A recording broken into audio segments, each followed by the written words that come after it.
Making headlines tonight, the Prime Minister takes the message of reforming the global financial architecture to young people attending COP27.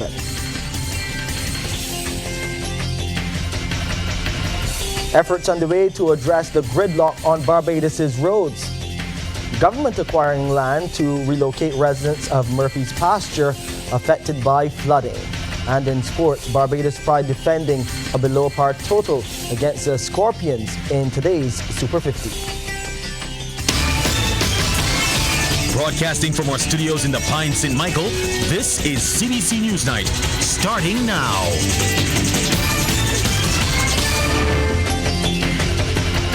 A pleasant good night to you. I'm Shane Seeley. Thank you for joining us.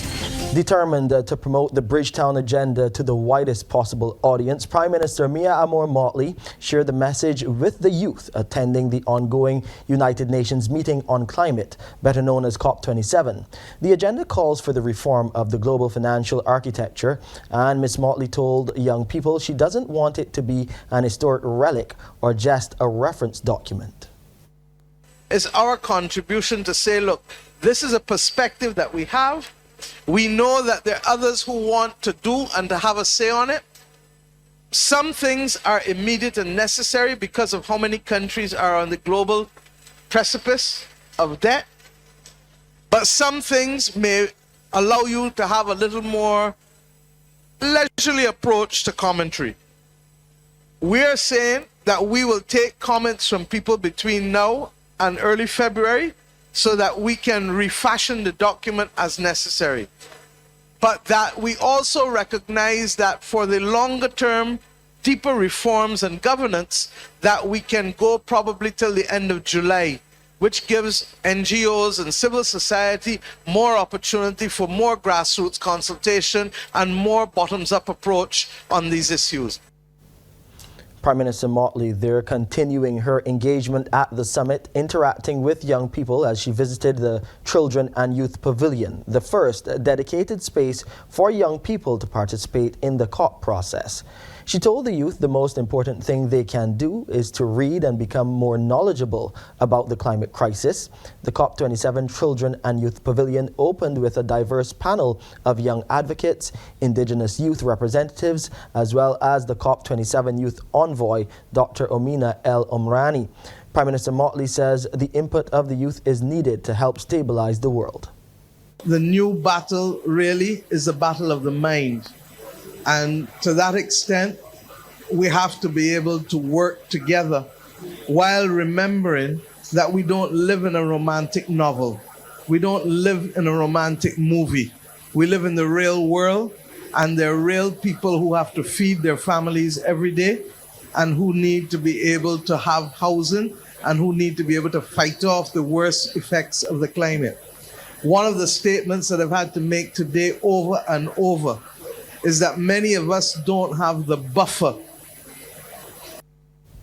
Barbados' ambassador to CARICOM, David Commichon, says the Bridgetown agenda is gaining traction on the global stage. He says positive news is being relayed to him from Barbados' representatives overseas. Ambassador Commichon says the proposal for the Global Climate Mitigation Trust is designed to launch a massive worldwide assault on the climate crisis. He says kudos must be given to the Prime Minister and her team. His comments came on the Conversations on CARICOM segment of CBC TV8's Morning Barbados.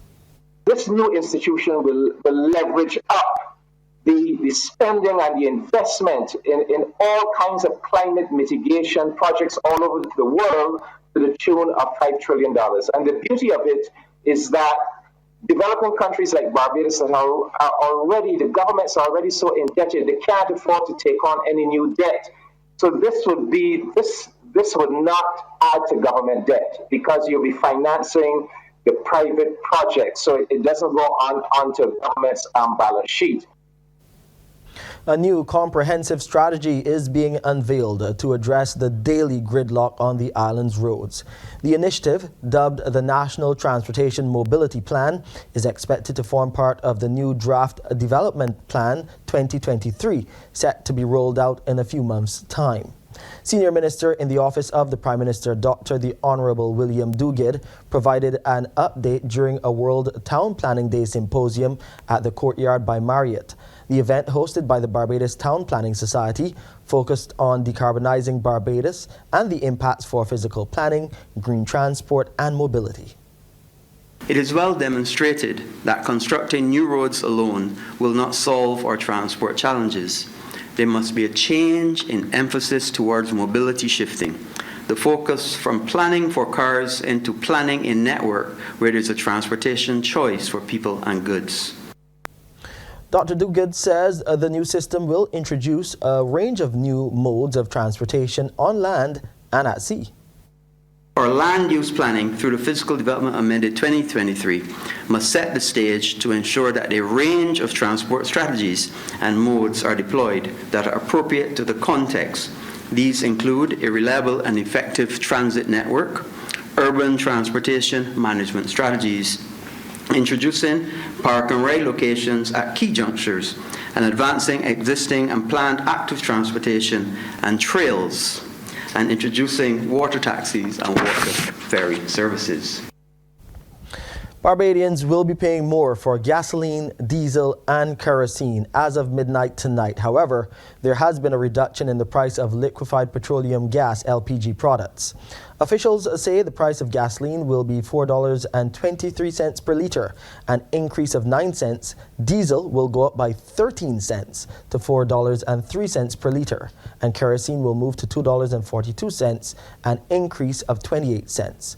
Meanwhile, the retail price of bottled gas will be reduced to $167.66 for the 100-pound cylinder, $47.01 for the 25-pound cylinder, $41.54 for the 22-pound cylinder, and $37.76 for the 20-pound cylinder. Government has capped the retail price of gasoline and diesel at $4.48 per litre and $4.03 per litre respectively to bring some level of predictability to the retail prices, as well as to shield consumers from the full increase of refined petroleum products on the international market.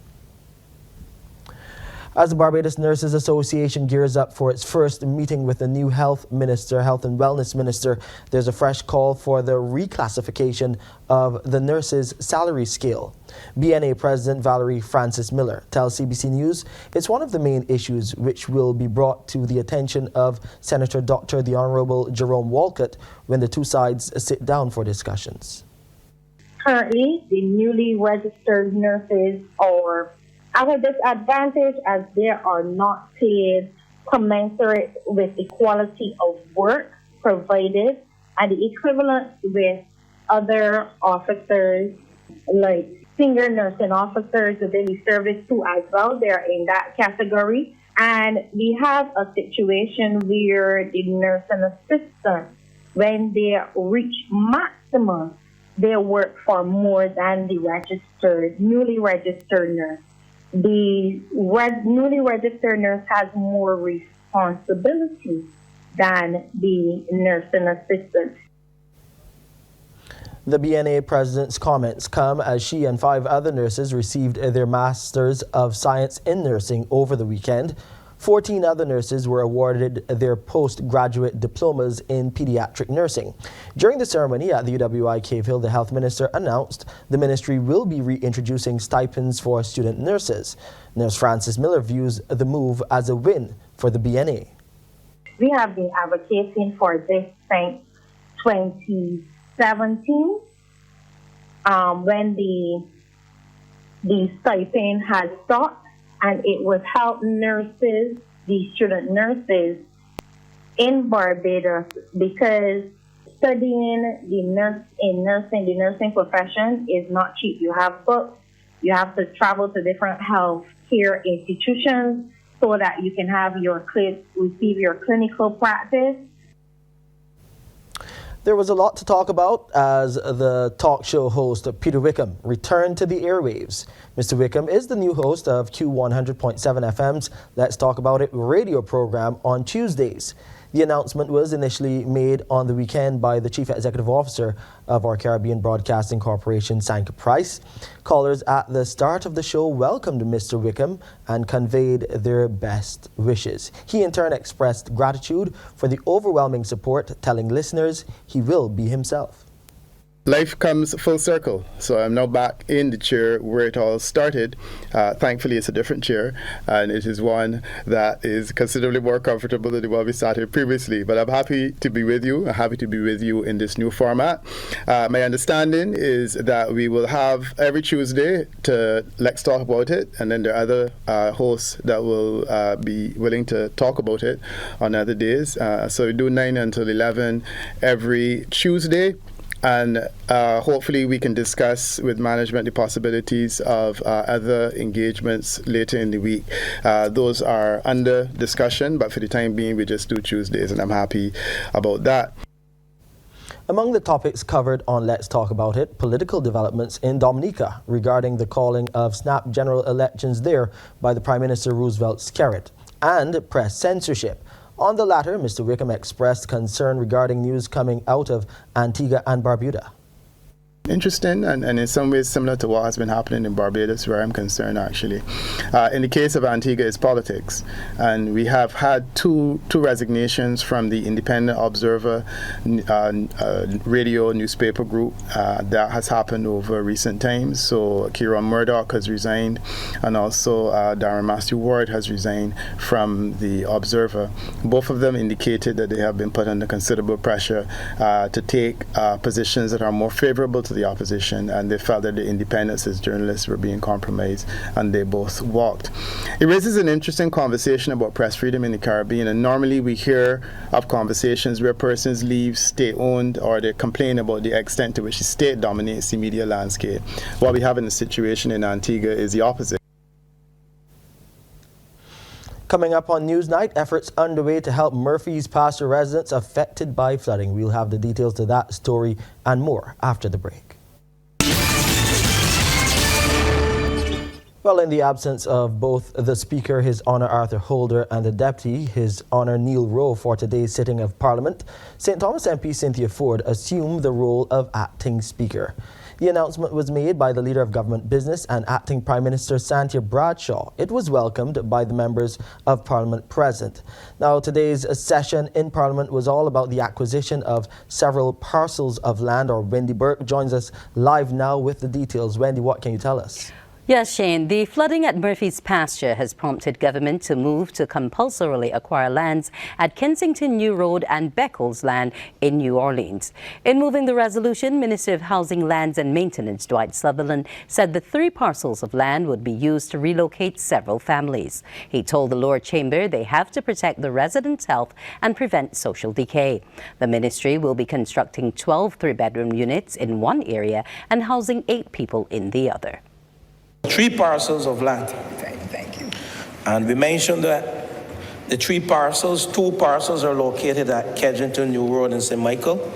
But approximately that parcel is 11,480 square feet of land. And there are 2 parcels, 2 lots.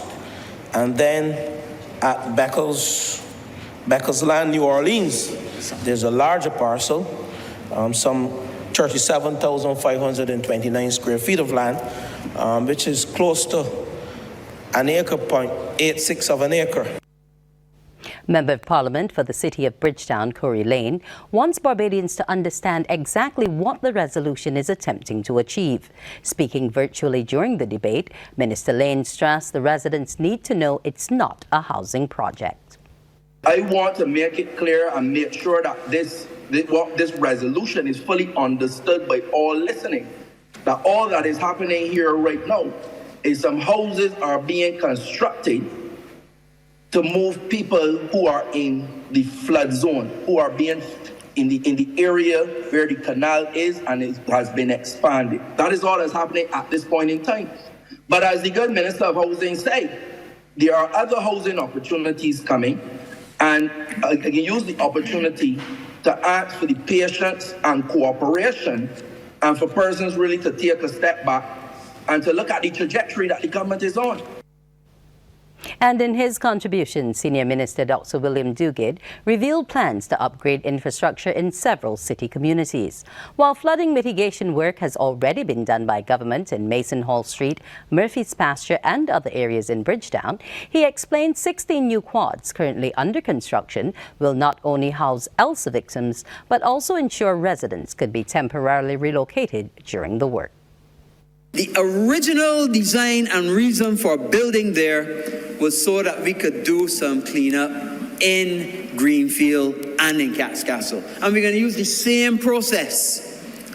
We're going to move 16 families over, temporarily house them at Solaris, change their housing design, maybe some quads, improve the road width, make the road width better, improve the sanitation, improve the water facility, change the whole dynamic of the environment, and then move them back in sections.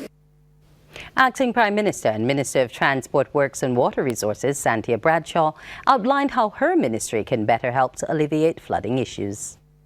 The issues of gabion building. We have a number of projects coming on stream.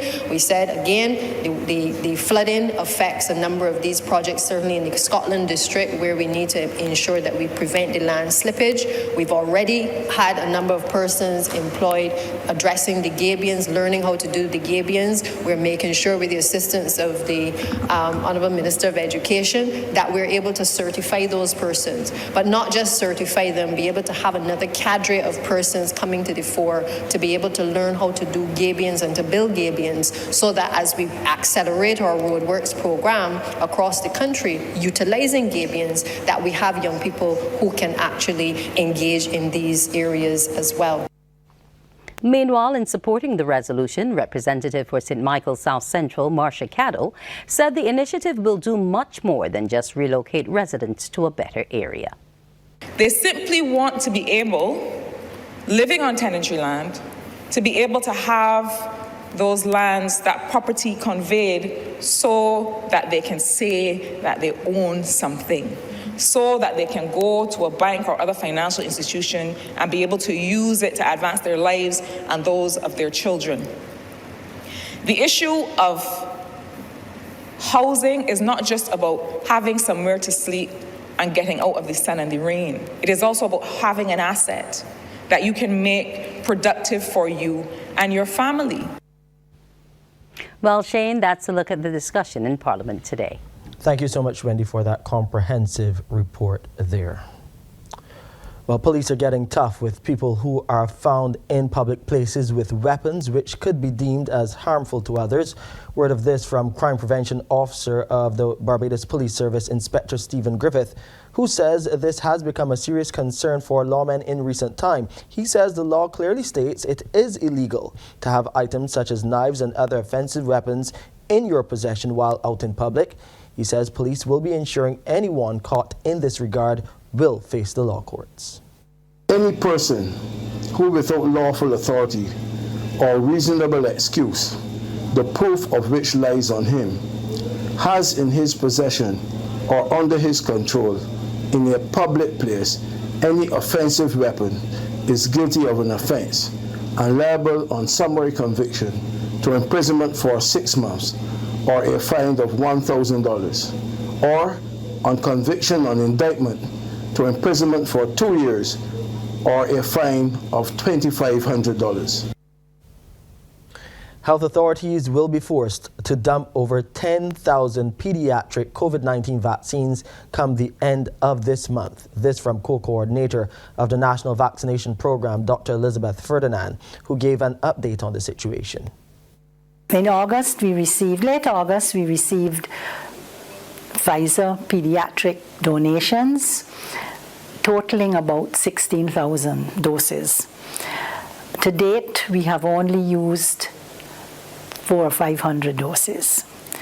Unfortunately, that vaccine is going to expire at the end of this month, November, and we will be out of pediatric Pfizer vaccine coming 1st of December. Dr. Ferdinand has encouraged parents of children that have only received 1 dose to bring them in before the end of the month. She, however, revealed that overall parents remained hesitant in having their children vaccinated. Well, the uptake for the children 5 to 11 with the Pfizer vaccine for pediatric has been, to me, very, very disappointing. To date, we have only completed fully vaccinated, that means 2 doses, 134 children. And 240 have had at least 1 dose. In business tonight, ever since it was announced that government will be stepping away from the sugar industry, there has been eager anticipation in the private sector. However, when CBC reached out to independent planters today for an update, some of them said they were frustrated that nothing concrete has been implemented just yet. CBC News also contacted the chairman of the Barbados Sugar Industries Limited, Mark Seeley, on the matter, and he said it's a situation that will take some time. I get the feeling that everybody thinks this thing is going to happen like next year, and it's not. It's not going to happen next year. Don't forget, people have been trying to find a solution to make the sugarcane industry sustainable for 50 years, and they haven't come up with anything yet. Now, I think we have a path to sustainability, which includes renewable energy, both biomass and solar, and of course improving the efficiency of the factory and the field side. But it's going to take a little time. It's not going to happen next year. But we're working on it day by day. We're getting some numbers together to make sure there's a path and a viability. Let's get the second half in sports now, and Amri did say she will be bouncing it off with some local basketball, schools basketball to be exact. Yes, Shane, but it's an easy win for Alexandra over Grantley Adams Memorial in one of the latest games of the National Sports Council's Under-19 Basketball Championships. The result allows Alexandra to finish third in the North Zone behind winners Harrison College and second place Queen's College. Here's a look at the action. Orange Show was the venue as Alexandra in the white and blue made light work of Grantley Adams in this matchup of the ongoing Under-19 National Sports Council's basketball competition. From the first quarter, Alexandra showed they were the more dominant team with most of the ball controlled. And with the Grantley Adams defense just not keeping pace, the baskets were easy to come by. Actually, on the other end, the boys from West only managed 3 points in the first quarter, of which Malachi LaRose accounted for all. But the Alexandra boys were just racking up the points. Shamar Chambers here with the play to end the first up 24-3. Into the second, and Grantley Adams look a bit more organized with LaRose still spearheading the charge. He comes up with a big one here. But you know the reply would come. This time it was all hands on deck. Caden Rock with the finishing duties. Here they go again. Chambers goes for it and comes up short. So Rock is there to back up. Miss on the first attempt, gets the rebound, and makes it good. Actually, Alexandra outscored Grantley 14-7 this quarter. Nicely dashed through the D for the layup from Chambers as they go into the half up 38-10. Third quarter and both teams are pressing hard, but the West boys had more making up to do. LaRose on the break. Can he take it coast to coast? Yes! Finished off the board. Here he goes again, charging up court to get those crucial points. He misses, but with the rebound, he turns and makes wrong things right. But the Queen Street boys were in the driver's seat all game. Chambers yet again. As they finish the third up 52-14, Rock with one outside the arc, that's 3. Alexandra were eventual winners, 61-22 over Grantley Adams. Back to some cricket news. West Indies women will welcome the England women to the Caribbean for an 8-match series next month. The match schedule consists of a 3-match ODI series and a 5-match T20 International series from December 4th to December 22nd. The ODIs will be played at the Viv Richards Stadium in Antigua on December 4th, 6th and 9th and will form part of the ICC Women's Championship.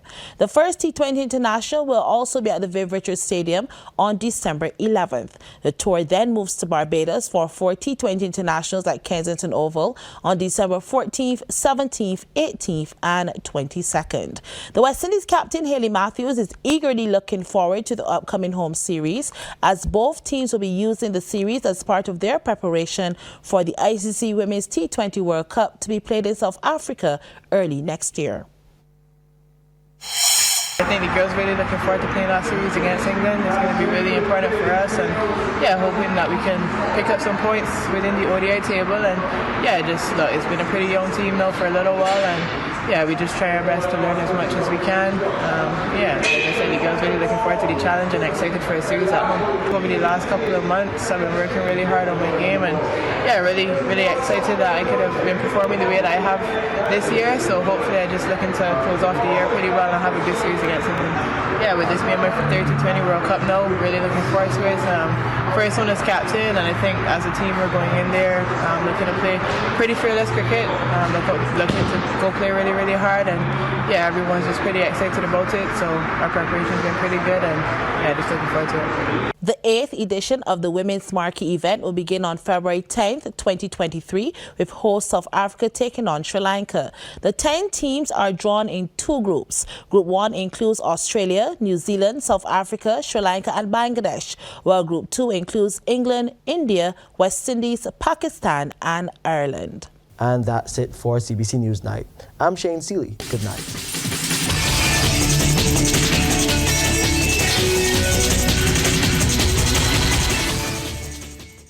Thanks for visiting us. To get more stories like this one, like and subscribe to our YouTube channel.